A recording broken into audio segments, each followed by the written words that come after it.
जब मुझे कोई दिक्कत नहीं तो तुम्हें क्यों परेशान हो रहे हो? देख बकरी, तू मेरी दोस्त है और तेरा भला बुरा सोचना मेरा फर्ज है, और मैं तुझे अभी भी समझा रहा हूँ। तुझे इस भेड़िए से दोस्ती नहीं करनी चाहिए। बाकी देख, मेरी बात मानना या ना मानना तेरी मर्जी है। इतना बोलकर खरगोश नाराज होकर वहां से जाने लगता है। तभी बकरी उसे रोकने का प्रयत्न करने लगती है। खरगोश मेरे दोस्त, एक बार मेरी बात तो सुनो। तुम मुझे गलत समझ रहे हो दोस्त।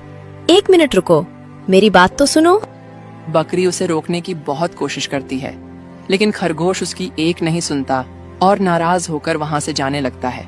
ये देखकर भेड़िया बहुत खुश हो जाता है, क्योंकि बकरी और भेड़िए के बीच सिर्फ खरगोश एकमात्र कांटा था, जिसे भेड़िया निकालना चाहता था, और अब वह भी रास्ते से हट चुका था।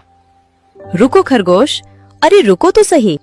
भेड़िया अब बकरी को एक सुनसान जगह पर ले जाकर मारना चाहता था, मगर खरगोश के जाने के बाद बकरी भी उसे मनाने के लिए उसके पीछे ही चल देती है और जाती जाती भेड़िए से कहती है, भेड़िए भाई बाद में मिलेंगे, अभी मैं जा रही हूँ। अपने हाथ से शिकार को जाता देखकर भेड़िया भौंकला जाता है और परेशान हो जाता है। मैंने तो सोचा था जैसे ही ये खरगोश हमारे रास्ते से हटेगा वैसे ही मैं बकरी का शिकार कर लूंगा, लेकिन बकरी तो चली गई।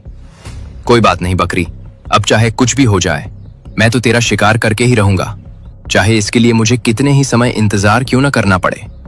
लेकिन खरगोश पेड़ के पीछे छुपकर भेड़िए की सारी बातें सुन रहा था। मुझे पता था भेड़िए, तू आस्तीन का सांप है, जो दोस्त की खाल में छुपा हुआ दुश्मन है। मगर अब चाहे कुछ भी हो जाए, मैं अपनी दोस्त बकरी की जान बचा के ही रहूंगा। फिर खरगोश भागता हुआ बकरी के पास जाता है और उसे सारी बात बताता है। जो उसने भेड़िए को कहते हुए सुना था। अब बकरी कहती है, खरगोश, मुझे तुमसे ये उम्मीद नहीं थी। मैं जानती हूँ तुम भेड़िए को पसंद नहीं करते, लेकिन इसका मतलब ये तो नहीं कि तुम किसी के लिए ऐसी बातें बोलो।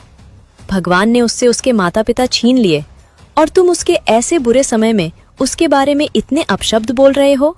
बकरी, मैं तुम्हारा सच्चा दोस्त हूँ, मेरा विश्वास तो करो। तुम्हारी जान खतरे में है। अगर तुमने मेरी बात नहीं मानी तो वह भेड़िया तुम्हें खा जाएगा मेरी दोस्त। खरगोश, वो हमसे दोस्ती करने आया था और तुम उसे शिकारी बना रहे हो। मुझे तुमसे ये उम्मीद कभी भी नहीं थी। मैंने कभी नहीं सोचा था कि तुम ऐसे निकलोगे। बकरी, मेरी बात समझने की कोशिश तो करो। खरगोश, तुमने आज मुझे बहुत दुखी किया है। मुझे तुम्हारी कोई बात नहीं सुननी। चले जाओ यहाँ से। जा रहा हूं बकरी, मगर मेरी ये बात याद रखना, सबसे ज्यादा जल्दी सीधे वृक्ष ही कटते हैं। मतलब कि जो सीधा और मासूम होता है उसी का शिकार सबसे पहले होता है।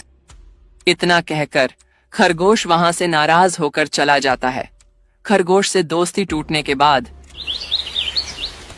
बकरी कुछ दिनों तक अपने घर से बाहर निकलती ही नहीं। उधर भेड़िया बकरी का शिकार करने के लिए बेसब्र हो रहा था। कुछ दिन बाद जब भेड़िए से रहा नहीं जाता, तब एक दिन भेड़िया बकरी के घर पर आता है। बकरी, क्या तुम मेरे साथ मकई के खेत में चलोगी? वहां जाकर हम दोनों ताजा ताजा मक्का खाएंगे और मौज करेंगे।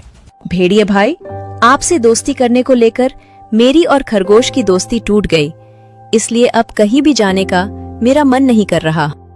बकरी, मैं जानता हूं कि खरगोश तुमसे नाराज है, क्योंकि वो तुम्हारा सच्चा दोस्त है और वो तुम्हें कभी भी किसी